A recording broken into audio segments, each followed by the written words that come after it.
The federal government will pay for the hotel room for their quarantine.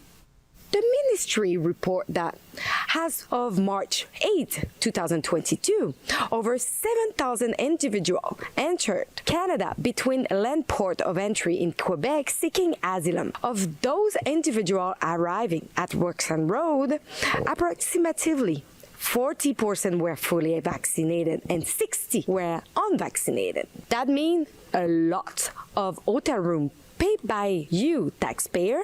That's a clip from a great expose by our lead reporter in Quebec, Alexa Lavoie. You can tell she was at the Roxham Road border crossing. And it's a bit of a joke watching the police saying, if you take one more step, you'll be arrested. Yeah, they'll be arrested and then given the luxury of their lifetimes. I mean, a lot of these folks are not American, by the way. There is no such thing as a refugee from America. It's a modern, liberal, civil rights respecting democracy with a social welfare system. These are folks who come to America and then go to Roxham Road knowing they'll be let in and be given 3 square meals a day and a roof over their head. The arrest is more like a hug. And of course, there are people in the United States who are about to be kicked out of the U.S. having failed to make their refugee claim there. The rules of refugees is that you must apply in the first safe country you meet. There is no one at that border who meets the legal definition of a refugee. But the joke is everyone can see that they are going to cross in because it's a welcome mat, not a fence. You could build a simple chain link fence and stop it, but they don't want to.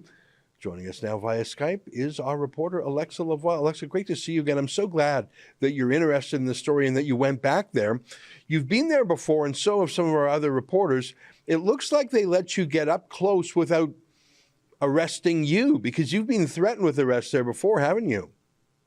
Yes, I was. But that time, surprisingly, I crossed a little bit further to take a picture of, like, you know, the non-crossing stop. You cannot cross here. And so it's really close to the side of the U.S.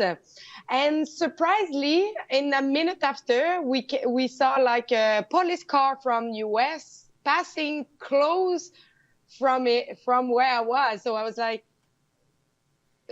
okay, that's actually kind of surprising. Yeah, I mean, both the United States and the Canadian police know obviously what's going on, and they both actually supported on the Canadian side. It's Justin Trudeau's policy to welcome every single bogus refugee. Like, their very first act is a breaking of the law. And there is no such thing as a refugee from America. There just isn't. But the Americans don't mind it either. The Americans could cut this off too. But they love it. They can't believe America would take these folks off of, they can't believe Canada would take these folks off of America's hands. I mean, many of these folks are about to be deported from the United States. So this really is the mythical self-deportation. Why would America stop a bogus lawbreaker from leaving the country? The crazy part is on our side. But you mentioned there, Alexa, that 60% of these people who come over are unvaccinated. And, you know, I believe vaccination should be a personal choice, but Justin Trudeau doesn't believe that. He won't let you or I get on an airplane, get on a train, cross a border without being vaccinated. But these people who are not Canadian citizens, whose very first act is breaking the law, they're allowed to come and go, vaccinated or not. It's really weird. Yeah, and that's a really funny part. Like, Mr. Trudeau is letting people enter like at large without knowing where they're from, what is their past. But Mr. Trudeau have signed, like, in 2018 for implemented the key, like the biometrical identity for the airport for the security of the people who enter in our country.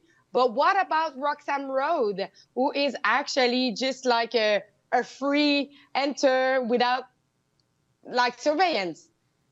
You know, Roxham Road, of course, borders New York State and Quebec, but I imagine them most of the people who cross over are not Francophone. So although they're detained in Quebec initially, they're all let go. Like, they're not kept in a giant jail or anything. And many of them will not have their refugee hearings for years. And I mean like 5 or 10 years.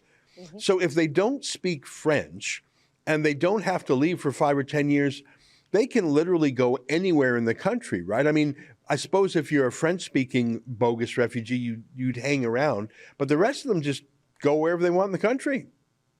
Yeah, and one of the biggest problem right now is like, usually they have shelter in Montreal. It's where they put them. But now they don't have any space anymore because you have too much people right now and too much immigrants. So they just don't know where they will lodge them. So now probably because we have a lack of space, they probably go somewhere else where they have more like lodging for them. Mm-hmm. Now, the politics of immigration are a little bit different in Quebec than they are in the rest of the country. I think one obvious reason is that Quebec is an island of French-speaking people in a sea of Anglophones of North America. And so language policy applies to that province. You know, you want immigrants who speak French, who understand the French history and culture. I get it. I respect it. I admire it. So I think Quebecers and Quebec politicians and Quebec journalists are more critical of ridiculous immigration loopholes like this than in English Canada, where people are afraid of criticizing it. Is that correct? Is the Quebec media and our Quebec provincial politicians more critical of Roxham Road than the English Canadian media, who are silent about it? I would say that in our media, they don't really talk much about it. I think right now I can tell you that I maybe see like 2 or 3 reports from Radio-Canada, that is actually the CBC, but in French. Yeah. Of course, they are really open to talk about the problem, mm-hmm. but most of the time, after like they did their report, everything go under silence. Yeah. Well, it looks like there was, I mean, you were not camped out there for weeks, so even in your short time there, it looks like there was a steady stream. How long were you there, and approximately how many people did you see cross during your time there? So that time I was not really there for a long time because I was going there for a quick report, but I was really surprising. Like, I think I saw in maybe, I would say 1 hour that maybe I spent where is the crossing border, and I saw 3 or 4 taxi with entire family. And when I came to Saint-Bernard-de-la-Colle, where is the big establishment, I saw a couple of buses. Buses, eh? Huh. So buses on the Canadian side or on the American side? Canadian side. So there's a taxi service basically nonstop brings these migrants to the border. We've seen that before. And then they get on buses on the Canadian side and they're processed. And then they have a short stay in a hotel and then they're really let go. Is that really how it goes? So when they arrive by a taxi that have an advertise on the side of the taxi from the US, when they cross, they have 2 vehicles. One for the luggage and another one for the passenger. So they go to the Saint-Bernard-de-la-Colle, they process by the immigration. And since they are at the immigration, the RCMP are, okay, it's not my business anymore. And so after that, they put them in kind of buses. And I think they go to maybe for a PCR test in the establishment. But as you can see in the video, the buses is like, the window are completely black. Right. So you cannot really see inside, but right. You can see some silhouette. Yeah. And after that, they have been transported in Montreal at some hotel where they quarantine for some that is non-vaccinated. That was an excerpt from my daily TV-style show called The Ezra Levant Show. Each weekday, I do a monologue on the news of the day. Then I interview a fascinating guest.